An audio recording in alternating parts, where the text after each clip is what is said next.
Hi hello guys, welcome to my channel. ஒரு after long கேப்க்கு அப்புறம் இன்றைக்கி ஒரு சூப்பரான ரெசிபி பார்த்துடலாமா?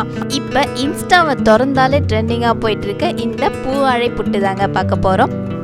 இது ஒரு மஸ்ட் ட்ரைன்னு தான் சொல்லுவேன் நான். ஏன்னா அவ்வளோ ஒரு சூப்பர் அண்ட் டேஸ்டியான ரெசிபி தான் இது. உங்கள் வீட்டில் இருக்க குழந்தைங்களுக்கு ஹெல்த்தி அண்ட் டேஸ்டியாக ஒரு ஸ்நாக்ஸ் ரெசிபி ஏதாச்சும் செஞ்சு கொடுக்கணும்னு நினச்சிங்கன்னா கண்டிப்பாக இதை செஞ்சு கொடுத்து பாருங்கள், அவங்களுக்கு ரொம்பவே பிடிக்கும்.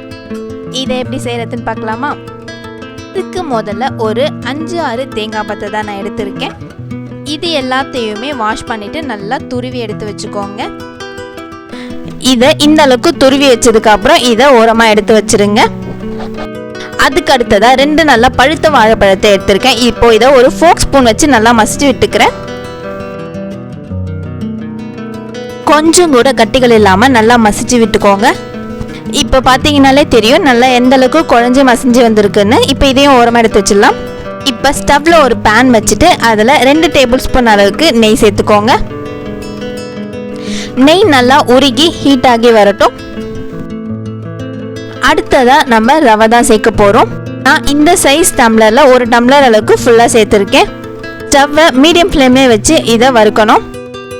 ரவை நல்லா சூடாகி மொறுன்னு வரணும். அது வரைக்கும் நல்லா லோ ஃப்ளேம்லேயே 5 நிமிஷம் அளவுக்கு வறுத்து எடுத்துக்கோங்க. ரவை நல்லா சூடாகி வறுந்து வந்துருச்சு. இப்போ இந்த ஸ்டேஜில் ஸ்டவ்வை ஆஃப் பண்ணிடலாம். அடுத்ததாக நம்ம மசிச்சு வச்சுருந்த வாழைப்பழத்தை இது கூடவே சேர்த்துக்கலாம். ஆனால் இதெல்லாம் சேர்க்கும் போது ஸ்டவ் ஆஃபில் தான் இருக்கணும். தவாவோட ஹீட்லேயே தான் இது எல்லாத்தையும் நான் சேர்த்துக்கிறேன். அடுத்ததாக நம்ம துருவி வச்சிருக்க தேங்காயும் இது கூடவே சேர்த்துக்கணும். இனிப்புக்கு தகுந்த மாதிரி வெல்லமோ நாட்டு சர்க்கரையோ சேர்த்துக்கோங்க. எனக்கு இதில் வெல்லத்தோடைய டேஸ்ட் தான் பிடிக்கும்ன்றதுனால நான் வெல்லம் சேர்த்துருக்கேன். உங்களுக்கு வேணும்னா நாட்டு சர்க்கரையும் சேர்த்துக்கலாம். கரண்டியை வச்சு லைட்டாக ஒரு மிக்ஸ் கொடுத்து அதை அப்படியே ஆற விட்டுறேன். ஆறின அப்புறம் கையை வச்சு நல்லா மசிச்சு விட்டுக்கோங்க. இந்த கேப்லேயே வாசனைக்காக ஒரு 4-5 ஏலக்காவை சேர்த்து நல்லா மசிச்சு பவுடர் பண்ணி வச்சுக்கோங்க. இப்போ பவுடர் பண்ண ஏலக்காய் தூளையும் இந்த ஸ்டஃபிங்கோட சேர்த்து நல்லா மிக்ஸ் பண்ணி விட்டுக்கோங்க. கையிலே நல்லா ப்ரெஸ் கொடுத்து ஒரு 2 நிமிஷம் மிக்ஸ் பண்ணி எடுத்துக்கோங்க.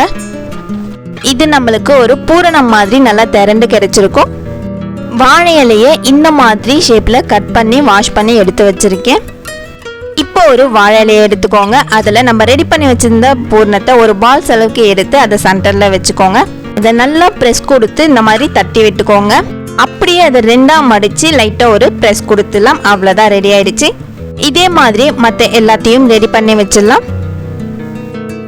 இதை தட்டும் போது உங்களுக்கு ஒட்டுச்சுன்னா லைட்டாக கையில் தண்ணி தொட்டுட்டு தட்டுங்க, அப்புறம் ஒட்டாது. இப்போ எல்லாத்தையும் இந்த மாதிரி ரெடி பண்ணியாச்சு. இந்த குவான்டிட்டி அளவுக்கு வச்சு செய்யும் போது எனக்கு ஒரு 10 பீஸ் அளவுக்கு வந்துச்சு. ஸ்டவ்வில் ஒரு இட்லி பாத்திரத்தை வச்சு அதை ஹீட் பண்ணியிருக்கேன். இட்லி பாத்திரம் நல்லா ஹீட் ஆன உடனே நம்ம ரெடி பண்ணி வச்சிருக்க இலையெல்லாம் ஒன்று உள்ள சேர்த்துக்கோங்க. இதை அப்படியே மூடி போட்டு மூடி சரியா 10 நிமிஷம் வேக விடுங்க, போதும். 10 மினிட்ஸ் ஆயிடுச்சு. இப்போ இதை திறந்து ஒரு பிளேட்டுக்கு மாற்றிடலாம். அவ்வளோதாங்க, நம்ம பூவாழை புட்டு ரெசிபி ரெடி ஆயிடுச்சு. இப்போ இதை ஓப்பன் பண்ணி பார்த்துடலாம். இங்கே பாருங்கள் எந்த அளவுக்கு நல்லா வெந்து வந்திருக்குன்னு. உண்மையாகவே மஸ்ட் ட்ரை ஸ்நாக்னா சொல்லுவேன் இதை. இந்த அளவுக்கு சாஃப்டாக வெந்து வந்திருக்குன்னு பாருங்கள். மாதிரி ஒரு ஹெல்த்தி அண்ட் டேஸ்டியான ரெசிபிஸை பற்றி தெரிஞ்சுக்க என்னோட சேனலை சப்ஸ்கிரைப் பண்ணிவிட்டு பெல் பட்டனை ப்ரெஸ் பண்ணிக்கோங்க. அப்போ தான் நான் போகிற வீடியோ கண்டினியூஸாக உங்களுக்கு வரும். ஓகே, பாய் கைஸ், அடுத்த வீடியோவில் பார்க்கலாம். Thank you all.